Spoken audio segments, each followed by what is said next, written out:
Assalamualaikum warahmatullahi wabarakatuh. Sebelumnya perkenalkan nama saya Muhammad Dafar Ramadan dengan NIM 22523-024. Saya dari kelompok 7, yaitu kelompok astronaut, akan mempresentasikan karya tulis ilmiah kami dengan judul Kajian Literatur Sistem Rekomendasi Film.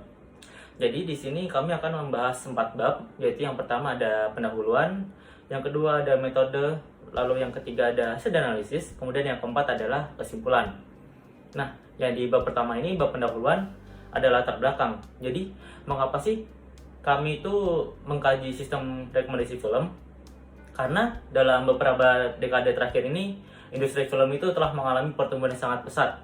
Dengan kemudahan teknologi ini, film itu menjadi semakin sering diakses oleh orang-orang di seluruh dunia, seperti platform digital yaitu Netflix, Disney, dan lainnya. Namun dengan banyaknya pilihan ini, genre, bahasa, dan negara, itu membuat banyak orang itu masih bingung apa yang mereka cari. Dengan dalam situasi seperti ini, sistem rekomendasi film ini datang dengan sebagai solusi yang baik dan tepat. Nah, di kajian literatur kami akan membahas dua pendekatan utama, yaitu collaborative filtering atau CF dan content based filtering atau CBF. Kemudian, apa sih CF dan CBF itu? Jadi, CF itu atau collaborative filtering merupakan metode dengan menggunakan preferensi pengguna yang memiliki kesukaan yang sama untuk menyarankan film. Metode ini mampu memberikan rekomendasi yang lebih beragam karena berdasarkan preferensi banyak pengguna. Kemudian, kalau content based filtering ini merupakan metode untuk merekomendasikan film berdasarkan kesamaan konten yang telah dilihat dan disukai oleh pengguna lain. Metode ini lebih baik dalam memberikan rekomendasi karena lebih spesifik sesuai dengan selera pengguna. Namun, dari dua metode pendekatan ini, keduanya memiliki kelebihan dan kekurangan. Seperti metode CF ini mampu memberikan rekomendasi yang lebih beragam karena berdasarkan pada preferensi yang banyak pengguna. Namun, collaborative filtering itu bisa mengalami masalah ketika menghadapi pengguna baru yang belum memberikan rating terhadap film yang ditontonnya. Lalu kalau CBF itu lebih baik dalam memberikan rekomendasi yang spesifik sesuai dengan selera pengguna, tetapi kadang dapat menjadi repetitif jika film yang dianalisis terbatas. Nah, sistem rekomendasi film ini dapat membantu industri film secara keseluruhan, karena dapat mempercepat pencarian film, kemudian dapat menyesuaikan dengan selera pengguna, dan dapat meningkatkan kepuasan pengguna. Nah, dengan meningkatnya kepuasan pengguna ini, sistem dapat meningkatkan loyalitas penonton dan akan meningkatkan pendapatan industri film. Perkenalkan, nama saya Rama Amir Ramadan dengan NIM 22523127. Selanjutnya adalah tujuan.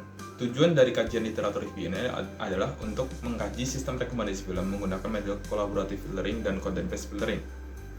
Selain itu, juga untuk mengkaji analisis tingkat akurasi dari setiap metode tersebut.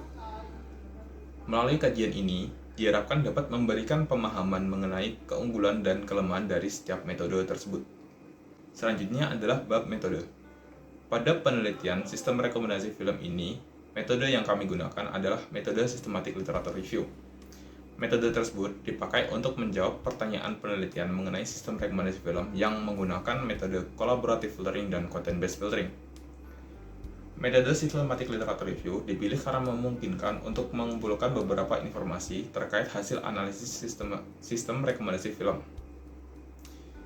Metode systematic literature review yang kami gunakan di antara lain adalah: yang pertama, penentuan pertanyaan penelitian, yang kedua, pengumpulan literatur review, dan yang ketiga adalah pemilihan literatur yang akan dikaji.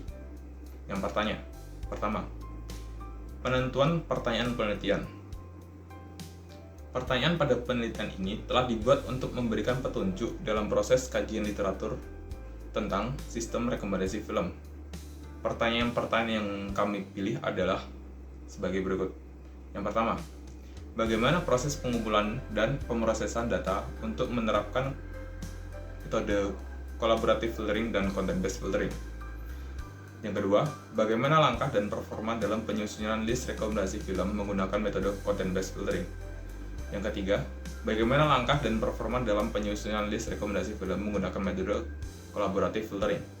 Dan yang keempat, bagaimana dampak dari penggunaan metode collaborative filtering dan content-based filtering terhadap pengalaman pengguna. Dan yang kedua adalah pengumpulan literatur. Pengumpulan literatur yang dilakukan dengan mencari topik yang relevan dengan penelitian ini, yaitu implementasi metode collaborative filtering dan content-based filtering dalam sistem rekomendasi film. Literatur dicari melalui Google Scholar dengan kata kunci seperti collaborative filtering, content-based filtering, dan sistem rekomendasi film. Dan yang ketiga adalah pemilihan literatur yang akan dikaji. Literatur yang akan dipilih berpusat kepada penelitian-penelitian yang membahas mengenai sistem rekomendasi film. Literatur yang digunakan terbatas pada literatur yang dengan berbahasa Indonesia dan Inggris, menggunakan Google Scholar sebagai pencarian utama dalam prosesnya. Kriteria pemilihan literatur dibatasi dengan penerbitan mulai dari tahun 2017 hingga 2024. Isi literatur yang dipilih harus mengaplikasikan sistem rekomendasi film pada penelitiannya. Terdapat beberapa literatur yang dipilih dan yang dikategorikan berdasarkan kata kunci yang terdapat dalam tabel 1. Seperti kata kunci industri film, sistem rekomendasi film, collaborative filtering, dan content-based filtering. Assalamualaikum warahmatullahi wabarakatuh. Saya Muhammad Adam Wijaya. Di sini saya akan menjelaskan tentang hasil dan analisis dari kajian literatur kami. Jadi, berdasarkan literatur yang dikaji, kami lakukan 2 penelitian sistem rekomendasi film menggunakan 2 metode. Metode pertama adalah collaborative filtering, yaitu menggunakan data dari interaksi antara film dan pengguna berupa ulasan, terus rating, dan perilaku penonton. Dan metode kedua yang kami teliti adalah content-based filtering, di mana data yang diambil dari atribut film seperti judul, genre, sutradara, dan aktor, dan metadata lainnya yang ada di film. Pada collaborative filtering, langkah-langkah yang dilakukan adalah pertama kali adalah langkah pembuatan matriks pengguna film, di mana matriks itu dibuat menggunakan rating yang diberikan oleh pengguna. Setelah itu dilakukan identifikasi kesamaan antara pengguna atau film menggunakan algoritma seperti K-nearest neighbor. Lalu dibikin model menggunakan data kesamaan untuk memprediksi rating film yang belum ditonton oleh pengguna. Dan setelah itu dibuatlah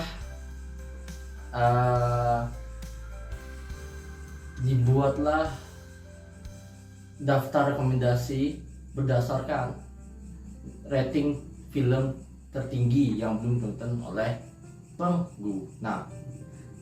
Lanjut ke content-based filtering. Langkah pertamanya adalah membuat profil pengguna berdasarkan film telah ditonton dan disukainya. Lalu itu melakukan analisis dan memproses data menggunakan metode seperti NLP, TF-IDF, dan word embedding, di mana metode itu digunakan untuk mempresentasikan nilai teks menjadi numerik. Setelah data dipresentasikan sebagai numerik, langkah selanjutnya adalah membentuk model similaritas untuk menemukan kesamaan antara film yang belum ditonton dengan profil pengguna. Setelah model terbentuk, akan dibuat daftar rekomendasi data berdasarkan nilai kesamaan tertinggi antara film yang belum ditonton dengan profil pengguna. Oke, lanjut ke analisis.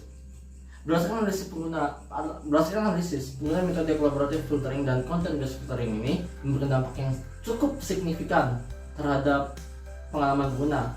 Pada metode collaborative filtering, meningkatkan pengalaman pengguna dengan menawarkan rekomendasi film yang tidak mereka temukan sendiri dan menghubungkan pengguna yang seleranya sama.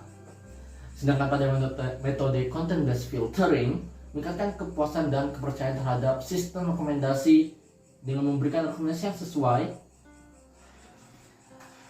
dengan preferensi pengguna. Namun efek sampingnya adalah variasi pada rekomendasi film dapat mengurangi pengaruh pengguna terhadap film baru. Jadi kesimpulannya adalah sistem rekomendasi film harus mempertimbangkan karakteristik dan konteks penggunanya. Kombinasi antara dua metode tersebut dapat menjadikan solusi yang optimal dan mengatasi kelemahan masing-masing metode serta meningkatkan proses serta variasi rekomendasi film. Dengan demikian, sistem rekomendasi film dapat bekerja secara efektif, optimal, dan meningkatkan kepuasan pelanggan. Sekian dari saya, terima kasih. Praktis.